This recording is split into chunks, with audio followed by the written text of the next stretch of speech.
નમસ્કાર મિત્રો, આપણે ઉદ્વિકાસના પુરાવાનો અભ્યાસ કરીએ છીએ. સજીવોમાં ઉદ્વિકાસ કેવી રીતે થયો એ આપણે પુરાવા દ્વારા જાણી શકીએ છીએ. સૌથી પહેલાં આપણે પ્રત્યક્ષ પુરાવા એટલે કે અશ્મિ પુરાવા જોયા. ત્યાર પછી અર્નેસ્ટ હેકલે આપેલ ગર્ભવિદ્યાકીય પુરાવાનો પણ આપણે અભ્યાસ કર્યો અને આજે આપણે તુલનાત્મક પુરાવાની વાત કરીશું. તુલનાત્મક પુરાવા એટલે શું? અંતસ્થ અને બાહ્યાકાર વિદ્યાના તુલનાત્મક પુરાવા. અહીંયા આપણે અંતસ્થ અને બાહ્યાકાર વિદ્યાની તુલના કરવાની છે. કોની? તો અત્યારે હાલ અસ્તિત્વ ધરાવતા સજીવો અને પહેલાંના સમયમાં અસ્તિત્વ ધરાવતા સજીવોની અંતસ્થ અને બાહ્યાકાર વિદ્યાની આપણે તુલના કરીશું. એટલે આ પુરાવામાં આપણે અત્યારે હાલ અસ્તિત્વ ધરાવતા સજીવો અને પહેલાં અસ્તિત્વ ધરાવતા સજીવોની અંતસ્થ અને બાહ્યાકાર વિદ્યાની તુલના કરીશું અને એના આધારે એમાં રહેલી સામ્યતા અને ભિન્નતાનો અભ્યાસ કરીશું. જો આ સજીવો વચ્ચે સામ્યતા હોય તો આપણે એમ કહી શકીએ કે આ બધા સજીવો એક સમાન પૂર્વજમાંથી ઉતરી આવ્યા છે. ચાલો આપણે આવું પહેલું એક ઉદાહરણ લઈએ. સસ્તન પ્રાણીઓના અગ્ર ઉપાંગ. અહીંયા મેં કેટલાક સસ્તન પ્રાણીઓના અગ્ર ઉપાંગની અંતસ્થ રચના તમને આપી છે. દાખલા તરીકે આ મનુષ્યનો અગ્ર ઉપાંગ, આ ચિત્તાનો અગ્ર ઉપાંગ, આ વેલ માછલીનો અગ્ર ઉપાંગ અને આ ચામાચીડિયાનો અગ્ર ઉપાંગ. આ બધા સસ્તન છે અને એમાં રહેલા અગ્ર ઉપાંગની અંતસ્થ રચના આપણે જોઈ છે. જો એમાં શું છે, સમાનતા છે કે નહીં, આપણે ચેક કરીએ. આ મનુષ્યના અગ્ર ઉપાંગની આપણે વાત કરીએ. મનુષ્યના અગ્ર ઉપાંગમાં એક તો ભુજાસ્થિ છે,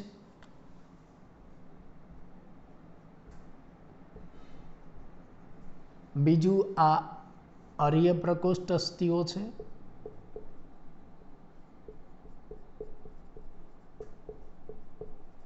અર્ય પ્રકોષ્ઠ અસ્થિ. અહીંયા મણિબંધાસ્થિ છે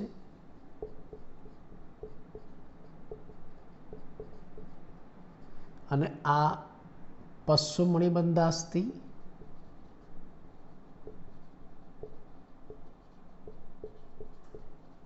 અને અહીંયા નીચે છે અંગુલ્યાસ્થિઓ. ચલો, આ મનુષ્યનો અગ્ર ઉપાંગ જેના વિશે તમે જાણો છો એની અંતસ્થ રચના જોઈ.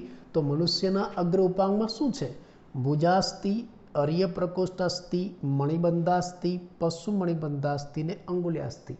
બસ આવી જ અંતસ્થ રચના આ બાકી બધા સસ્તનોના અગ્ર ઉપાંગમાં પણ છે. દાખલા તરીકે તમે જો આ ચિત્તાનો અગ્ર ઉપાંગ, તો એમાં પણ આ ભુજાસ્થિ છે, આ રહ્યું આ બંને અર્ય પ્રકોષ્ઠ અસ્થિ છે, આ મણિબંધાસ્થિ છે, આ પશ્ચિમ મણિબંધાસ્થિ છે અને આ અંગુલ્યાસ્થિઓ છે. એટલે એમાં પણ આપણા અગ્ર ઉપાંગ જેવી રચના છે. આ વહેલા અગ્ર ઉપાંગમાં પણ એવું જ છે. એમાં આ ભુજાસ્થિ છે, મોટું ચપટું. આ બંને અર્ય પ્રકોષ્ઠ અસ્થિ છે,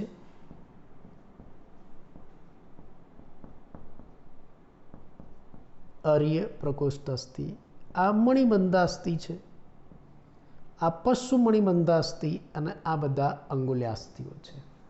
ચામાચીડિયામાં પણ જો આ ભુજાસ્થિ છે, આ અર્ય પ્રકોષ્ઠ અસ્થિ છે, આ મણિબંધાસ્થિ છે અને આ બધા આ પશ્ચિમ મણિબંધાસ્થિ, આ અંગુલ્યાસ્થિઓ.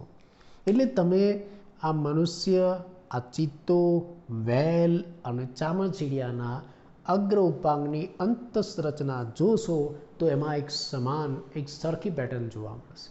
બધાની અંદર અસ્થિઓની ગોઠવણી એક સરખી છે. બધાની અંદર ભુજાસ્થિ, અર્ય પ્રકોષ્ઠ અસ્થિ, મણિબંધાસ્થિ, પશ્ચિમ મણિબંધાસ્થિ અને અંગુલ્યાસ્થિઓ આવેલા છે. એટલે આ બધા અંગો રચનાની દ્રષ્ટિએ એક સરખા છે અને માટે જ એને રચના સદસ અંગો કહેવાય છે. આ બધાને આપણે શું કહીશું? રચના સદસ અંગો. રચના એક સરખી છે. રચના સદસ અંગો, જેને બીજા શબ્દમાં સમમૂલક અંગો પણ કહેવાય છે. રચનાની દ્રષ્ટિએ એક સરખા અંગો છે, માટે આપણે એને શું કહીશું? રચના સદસ અંગો અથવા તો સમમૂલક અંગો. પણ તમે જો કાર્યની દ્રષ્ટિએ આ બધા અલગ અલગ છે. દાખલા તરીકે ચામચીડિયાની આ જે અગ્ર ઉપાંગ છે શું કામ કરશે? ચામચીડિયાનું અગ્ર ઉપાંગ એટલે ચામચીડિયાની પાંખ, એ તો ઉડવાનું કાર્ય કરે. પછી આ વેલનો અગ્ર ઉપાંગ મીનપક્ષ શું કામ કરે? એ તો તરવાનું કામ કરે. પછી આ ચિતાનો અગ્ર ઉપાંગ એ શું કામ કરે? ચિતાનો અગ્ર ઉપાંગ છે એ તો દોડવાનું કામ કરે.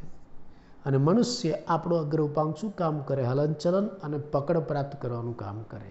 એટલે તમે જો આ બધા જે અંગો છે ને રચનાની દ્રષ્ટિએ સમાન છે, રચના સદસ અંગો, પણ કાર્યની દ્રષ્ટિએ અલગ અલગ છે. તો આવા અંગોને આપણે રચના સદસ અંગો અથવા તો સમમૂલક અંગો કહીશું. આના ઉપરથી આપણે શું કહી શકીએ? આના ઉપરથી આપણે એવું કહી શકીએ કે આ બધા પ્રાણીઓ છે ને એક જ પૂર્વજમાંથી ઉતરી આવ્યા છે. આ ચામચીડિયું, વેલ, ચિત્તો, મનુષ્ય એની અંતસ્થ રચનાના અગ્ર ઉપાંગની અંતસ્થ રચનાના અભ્યાસ ઉપરથી આપણે એવું કહી શકીએ કે આ બધા એક જ પૂર્વજમાંથી ઉતરી આવ્યા છે. આ બધા પ્રાણીઓ છે ને એક સરખી રચના ધરાવતા અંગોનો વિકાસ થયો. આ બધા પ્રાણીઓમાં એક સરખી રચના ધરાવતા અંગોનો વિકાસ થયો, પરંતુ જુદી જુદી દિશામાં અને એની જરૂરિયાત મુજબ અનુકૂલિત થયા. આ બધા પ્રાણીઓમાં એક સરખી રચના ધરાવતા અંગો છે, પણ આ એક સરખી રચના ધરાવતા અંગો છે ને એનો જુદી જુદી દિશામાં ઉદ્વિકાસ થયો, એની જરૂરિયાત અનુસાર ઉદ્વિકાસ થયો, અને આવા ઉદ્વિકાસને આપણે અપસારી ઉદ્વિકાસ કહીશું. પિતૃ એક જ છે, પિતૃ એક જ છે અને અંગો પણ એક સરખી રચના ધરાવે છે, પણ છતાં પોતાની જરૂરિયાત અનુસાર જુદી જુદી દિશામાં ઉદ્વિકાસ પામે છે. પિતૃ એક જ, અંગોની રચના પણ એક સરખી, પણ છતાં એની જરૂરિયાત અનુસાર એ જુદી જુદી દિશામાં ઉદ્વિકાસ પામ્યા. એને અપસારી ઉદ્વિકાસ કહેવાય, ડાયવર્જન્ટ ઇવોલ્યુશન કહેવાય. એક જ પિતૃમાંથી જુદી જુદી દિશામાં થતા ઉદ્વિકાસને આપણે અપસારી ઉદ્વિકાસ કહીશું.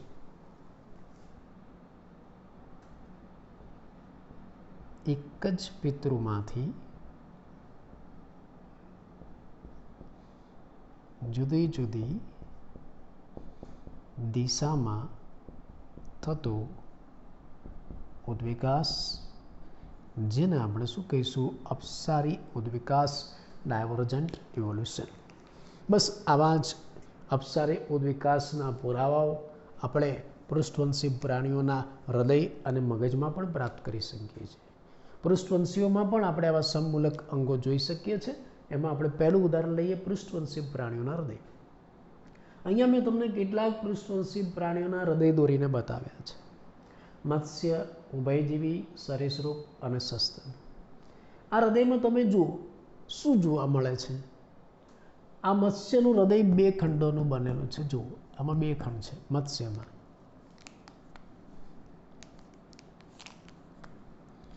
આ એક કર્ણક છે અને બીજો આ ક્ષેપક છે. આ બે ખંડ છે.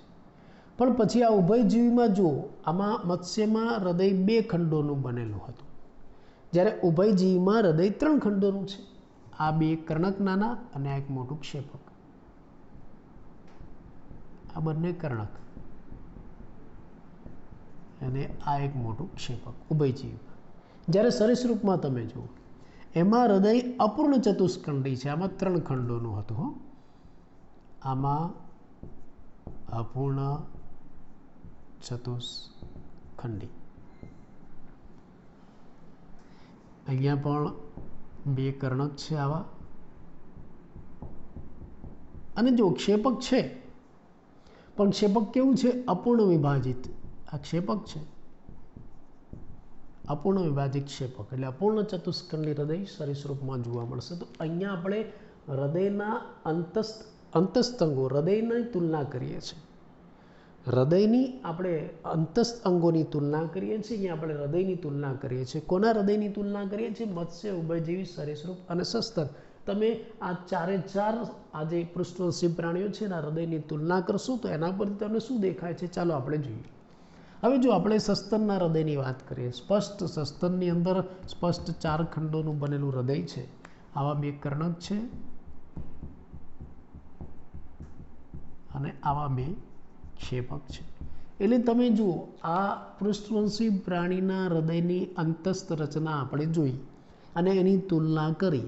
આ તુલના ઉપરથી આપણને શું ખબર પડી? જુઓ, મત્સ્યમાં 2 ખંડોનું હૃદય હતું, ઉભયજીવીમાં 3 ખંડોનું બન્યું, સરીસૃપમાં એ અપૂર્ણ ચતુષ્ખંડી બન્યું અને સસ્તનમાં ચતુષ્ખંડી બન્યું. એનો મતલબ કે આ જે પૃષ્ઠવંશી પ્રાણીઓ છે એમાં આ દિશામાં ઉદ્વિકાસ થયો, આ રીતે ઉદ્વિકાસ થયો. આ જે સસ્તન પ્રાણીઓમાં હૃદય છે ને એ માછલી જેવા પૂર્વજમાંથી ઉતરી આવ્યું. એટલે આ શું સાબિત કરે છે કે ભાઈ આ જે ઉચ્ચ કક્ષાના સસ્તન જેવા પ્રાણીઓ છે એના પૂર્વજ આ માછલીઓ છે. મત્સ્યમાંથી ઉભયજીવી બન્યા, ઉભયજીવીમાંથી સરીસૃપ બન્યા અને સરીસૃપમાંથી સસ્તન બન્યા. આને આપણે રચના સદસ્ય અંગો કહીશું અથવા તો અપસારી ઉદ્વિકાસ કહીશું. આપણે અહીંયા હૃદયની તુલના કરી પૃષ્ઠવંશી પ્રાણીઓ, એવી જ તુલના આપણે મગજમાં પણ કરી શકીએ છીએ અને એ પણ આપણે ઉદ્વિકાસની દિશા બતાવે છે. ચલો અહીંયા આપણે કેટલાક પૃષ્ઠવંશી પ્રાણીઓના મગજ લીધા છે. આ મત્સ્ય માછલીનું મગજ છે, આ દેડકાનું મગજ છે, આ પક્ષીનું મગજ, આ બિલાડીનું અને આ મનુષ્યનું મગજ. તમે આ બધા પ્રાણીઓના મગજની તુલના કરો, એમાં ઘણી બધી સામ્યતા અને તમને ઉદ્વિકાસની દિશા જોવા મળશે કે ભાઈ આ મત્સ્યનું મગજ, એમાં આપણા મગજ જેવા જ ભાગો છે, આમાં પણ અગ્ર મગજ, મધ્ય મગજ, પશ્વ મગજ એવું હોય, પણ થોડી ઘણી રચના અલગ હોય. પછી એમાંથી ઉદ્વિકાસ થઈને દેડકાનું મગજ બન્યું જે મત્સ્ય જેવું જ હતું. એમાં બૃહદ મસ્તિષ્ક થોડું મોટું થયું. પછી એમાંથી ઉદ્વિકાસ થઈને પક્ષીનું મગજ બન્યું જે આ દેડકા જેવું છે, પણ એની અંદર અગ્ર મગજ, મધ્ય મગજ, પશ્વ મગજ સ્પષ્ટ જોવા મળે છે. એમાં બૃહદ મસ્તિષ્ક મોટું છે, સાથે સાથે અનુમસ્તિષ્ક અને લંબમજ્જા પણ સ્પષ્ટ જોવા મળે છે. એમાંથી ઉદ્વિકાસ થઈને બિલાડી જેવા સસ્તનના મગજ બન્યા, જેમાં પણ બૃહદ મસ્તિષ્કનું કદ આ બધા કરતાં પ્રમાણમાં મોટું છે. જ્યારે મનુષ્યમાં એના જેવું જ મગજ છે, જેમાં બૃહદ મસ્તિષ્કનું કદ સૌથી વધારે જોવા મળે છે. આમ મનુષ્યનું મગજ આ માછલી જેવા પૂર્વજમાંથી ઉદ્વિકાસ પામીને બન્યું એવું આપણે કહી શકીએ. આ તુલનાત્મક અંગરચનાનું એક ઉદાહરણ, જેમાં આપણે પૃષ્ઠવંશી પ્રાણીઓના મગજની તુલના કરી. બરાબર, આને આપણે રચના સદસ્ય અંગો પણ કહી શકીએ છીએ. બસ આવા જ રચના સદસ્ય અંગોના પુરાવા આપણે વનસ્પતિમાં પણ આપી શકીએ છીએ. દાખલા તરીકે આ બોગનવેલ છે, બોગનવેલ નામની વનસ્પતિ, અને આ કુકરબીટા કુળની વનસ્પતિ છે. કુકરબીટા કુળ, કુકરબીટા એ કુળનું નામ છે. કુકરબીટા કુળની અંદર કોળું, કાંકડી, કારેલા આવી બધી વનસ્પતિઓ આવે.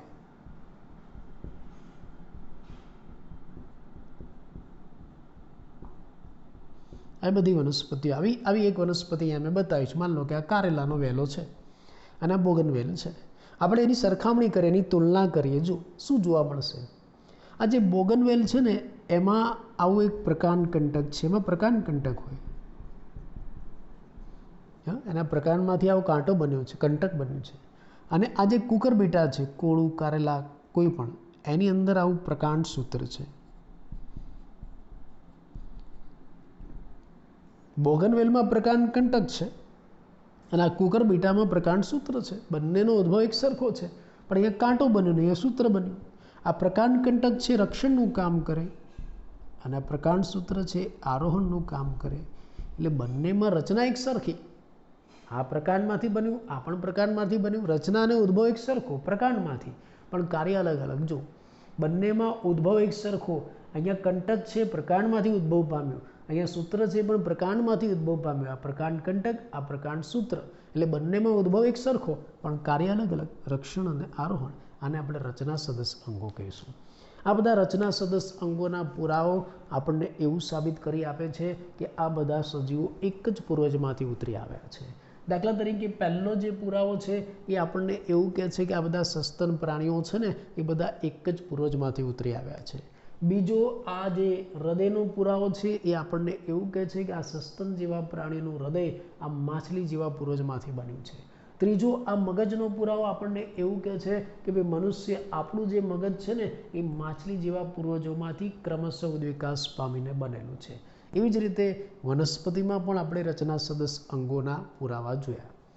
એવી જ બસ આવા જ આનાથી વિરુદ્ધ આપણે કાર્ય સદસ્ય અંગો પણ જોઈ શકીએ છીએ, જે રચના સદસ્ય અંગોથી બિલકુલ વિરુદ્ધ છે. પ્રશ્ન એમ થાય કે આ કાર્ય સદસ્ય અંગો કેવા હોય? તો ચાલો આપણે એનો ઉદાહરણ સાથે અભ્યાસ કરીએ. એની પહેલાં આટલો જે અભ્યાસ છે હું તમને ફરીથી એકવાર ટૂંકમાં કહી દઉં.